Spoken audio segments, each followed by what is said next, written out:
风兄怎么能扛下这么久？我总觉得你要坑我，赶紧选，就现在，过来吧你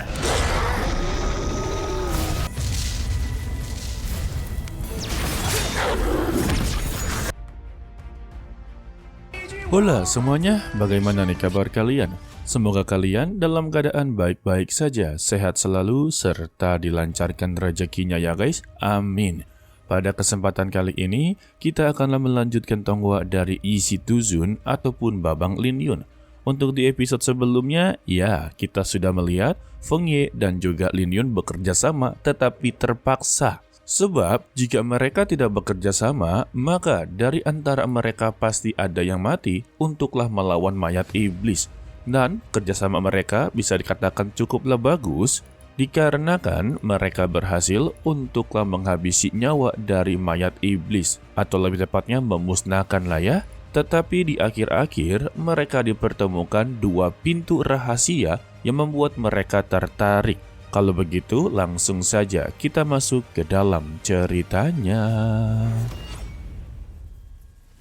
Setelah melihat ada dua jalan rahasia, Lin Yun juga langsunglah berpikir kalau sebelumnya untuk si mayat iblis ini duduk di bagian paling terkiri. Apakah posisi duduknya ini juga berpengaruh tempat dia untuklah menyembunyikan sebuah rahasia? Dan ketika dia periksa di bagian sisi lainnya, dia sama sekali tidak bisa untuklah melihatnya. Ada sebuah niat pedang yang langsunglah mematahkan kekuatan mendeteksinya. Lalu untuk Feng Ye mempertanyakan kepada Lin Yun apakah dia melihat sesuatu di dalam sana. Dia hanya menjawab dirinya sedikitlah khawatir ketika memasuki dua jalan rahasia ini, karena baginya cukuplah berbahaya. Namun ya bagi Feng Ye, kalau Lin Yun ini adalah pria yang selalu berhati-hati. Yang namanya pintu rahasia sudah pasti terdapat banyak sekali harta peninggalan di sana. Jadi ya tinggal masuk saja dan ambil harta tersebut. Dan untuk masalah bahaya itu sudah pasti, dikarenakan ini adalah jalan rahasia. Pasti banyak sekali jebakan yang akan siap mematikan mereka. Mendengar itu, Lin Yun hanya tertegun kepadanya. Ternyata untuk keberanian dari Feng Ye patut untuklah dipuji. Namun tidak untuklah ditiru, karena baginya dia terlalu bertindak terburu-buru dan tidaklah menganalisis apa yang terjadi di depan nantinya. Dan Lin Yun kembali mempertanyakan, mengapa untuk saat ini dia tidak lagi mengejar dirinya? Alasan dia tidaklah mengejar dirinya, karena menurutnya Lin Yun tidaklah mudah untuklah dihabisi. Lagi pula, mereka berdua ini telah bekerja sama menghabisi mayat iblis, jadi dia menganggapnya sudah termasuk teman sehidup dan semati. Wadah. Dan masalah untuk mempermainkan dirinya, itu sudahlah impas, dan dia tidak akan mengungkit-ungkitnya lagi. Sedangkan ya, untuk Lin Yun sendiri, sepertinya dia tidak menganggap sebagai teman. Dan dia bertanya lagi, apakah semua perkataan dia ini adalah sebuah kebohongan? Dan akhirnya Feng Ye berkata jujur, sebetulnya dia tidak berani untuklah melawan Lin Yun karena dia memang tidak bisa untuklah mengalahkannya. Alasannya lagi, karena untuk alam Jifu saja bisalah dihabisi oleh Lin Yun. Sedangkan mereka yang berada di alam Suanji tingkat 9 itu belum tentu bisa. Maka dari itulah dia sama sekali tidaklah berani. Dia juga menjadi penasaran sebetulnya apa yang telah diajarkan oleh Pavilion Pedang Ling Xiao kepada dirinya. Sebab yang dia tahu, Pavilion Pedang Ling Xiao ini tidaklah cukup baik dalam hal kekuatan bela diri. Tetapi keberadaan dari Lin Yun ini bisa dikatakan sebagai monster Pavilion Pedang Ling Xiao. Namun ya tetap saja Lin Yun mencoba untuklah merendah kalau itu semua hanyalah keberuntungan saja. Jadi jika bertarung dengan sebenar-benarnya, bagaimana bisa dia dibandingkan dengan Feng Ye? Terlebih juga untuk mayat iblis ini sudah dia katakan sebelumnya, memang untuk ranahnya ini berada di alam Jifu, tetapi untuk tubuhnya ini tidaklah bisa menahan ranah tersebut.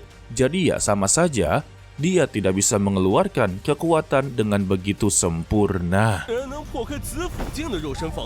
Dan jika kondisinya diubah, kalau lawannya benar-benar di dalam tubuh puncak Jifu, maka itu lain cerita. Dan Feng Ye pun membenarkan hal tersebut, sembari berkata kalau dia ini memang pintar bicara. Selanjutnya, Feng Ye langsunglah berjalan ke dua jalan rahasia tersebut dan langsunglah memeriksanya. Tetapi dia memiliki ide yang begitu licik untuklah Lin Yun, yang dimana dia akanlah memilih pilihan dari Lin Yun, guys. Jadi, dia menyuruh Lin Yun untuklah memilih terlebih dahulu. Untuk Lin Yun sendiri ya, dia telah mengetahui niat buruk dari Feng Ye. Terlebih juga, kalau Feng Ye ini sama sekali tidaklah melatih aura pedangnya. Jadi ya, dia sama sekali tidaklah bisa merasakan aura pedang yang berada di jalan rahasia. Dan jika memang dia inginlah bermain dengannya, maka dia akanlah menemaninya. Sehingga Lin Yun mencoba untuklah mempermainkannya. Intinya saling menipu-menipu ya. Untuk Feng Ye sendiri ya, dia sudah merasa percaya kalau dirinya akanlah benar-benar membodohi Lin Yun. Sebab ketika Lin Yun memilihnya, dia akanlah memilih pilihannya. Dan dia menyebutnya sebagai pilihan yang bijaksana. Apa iya? Dan Lin Yun mencoba untuklah merayunya. Lebih baik senior Feng Ye dululah yang memilihnya. Karena dalam pertarungan sebelumnya, dia adalah kunci dalam kemenangan tersebut. Tanpa dirinya, tidak mungkin mereka bisa menemukan dua jalan rahasia ini. Namun, Feng Ye juga langsunglah mengalah, membiarkan untuk Lin Yun memilihnya terlebih dahulu. 别，你突然这么火，一会儿他选哪一条，我就小心。 Sehingga ya mereka main suruh-suruhan yang membuat Lin Yun haruslah mengalah dan dia akanlah memilih jalan kanan. Dan dia pun berjalan secara perlahan-lahan serta ke arah kiri ke arah kanan yang membuat senior Feng Ye menganggap sepertinya untuk Lin Yun juga mencoba untuklah bermain trik dengannya. Tetapi kepercayaannya, karena untuk sampai saat ini belum ada orang yang bisa untuklah bermain trik dengannya. Ketika Lin Yun inginlah memasuki jalur kanan, dia pun langsunglah ditarik. Dan senior Feng Ye berkata kalau dia akanlah mengambil jalur kanan ini dan berterima kasih kepada Lin Yun, serta meminta untuk masalah sebelum-sebelumnya anggap saja sudahlah impas. Sehingga dia pun masuk dan pintu jalan rahasia kanan langsunglah tertutup. Sedangkan untuk Lin Yun yang masihlah berada di luar, dia hanya tertawa kecil saja. Ternyata untuk senior Feng Ye ini, walaupun dikatakan kuat, tetapi otaknya tidaklah begitu pintar. Sehingga ya Lin Yun mengambil jalur kiri yang sebelumnya dia temukan ada aura pedang yang berada di sana. Ketika berada di dalam, Lin Yun merasakan ada bahaya yang sedanglah mengintai dirinya. Dia pun berhati-hati dalam bertindak. Takutnya ya ada sebuah jebakan atau seekor monster yang sedanglah siap memangsa dirinya. Dan baru aja dibilang, dia tidak sengaja untuklah menginjak salah satu formasi yang membuat beberapa lampu lilin langsunglah menyala. Dan dari kejauhan terlihatlah seekor monster serigala yang sedanglah memantau dirinya. Bukan hanya satu serigala darah saja, melainkan ada 3 serigala darah yang sama-sama memiliki rana tingkat Suanji level 6. Hal ini membuat Lin Yun sedikitlah khawatir karena tempat pertarungan kali ini begitu sangatlah sempit. Jadi, untuk pergerakannya sudah pasti akanlah terbatas.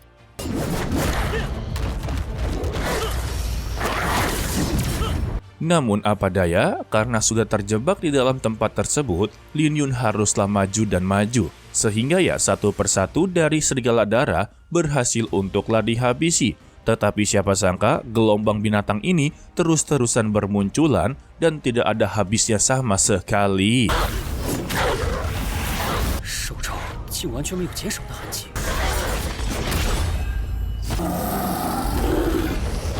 Malah semakin banyak dia menghabisi, semakin bertambah banyak serigala darah bermunculan. Hal ini membuat Lin Yun baru menyadari untuk menghabisinya, maka mereka haruslah dihabisi secara langsung. Sehingga Lin Yun langsunglah menerjang dan berhasil untuklah menghabisi mereka bersamaan.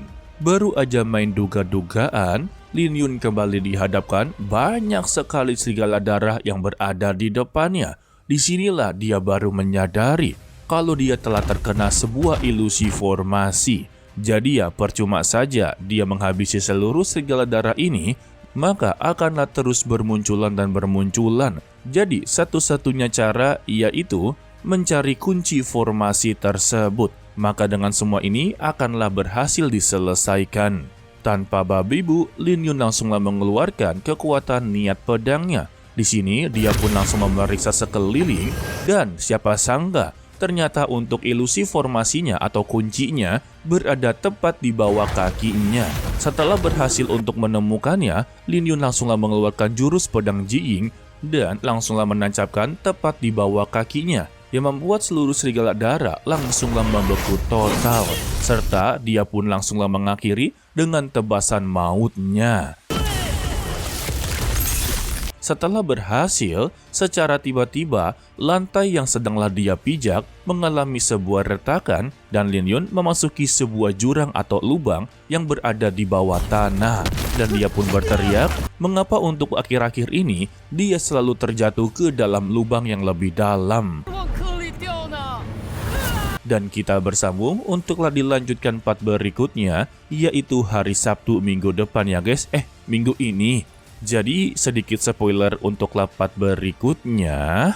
Ternyata untuk lubang tersebut adalah jalan rahasia yang sebenarnya. Dan juga terdapat sebuah niat pedang yang membuat Lin Yun begitu sangatlah senang. Serta juga ada beberapa kemampuan bela diri pedang terbaru yang dapatlah dipelajari oleh Lin Yun. Di sini dia juga begitu sangatlah beruntung karena dia telah berhasil untuklah menemukan sisa-sisa jiwa dari pendekar pedang. Sehingga ya Lin Yun memutuskan untuklah berlatih keras serta memahami yang telah diajarkan oleh sang tetua dalam beberapa hari. Setelah dari semua itu juga, Lin Yun langsunglah keluar dan bertemu dengan kembali senior Feng Yi yang sama sekali tidak mendapati apapun. Hai, kasihan ya, ingin bermain trik dengan Lin Yun tetapi sama sekali tidaklah mendapati apapun.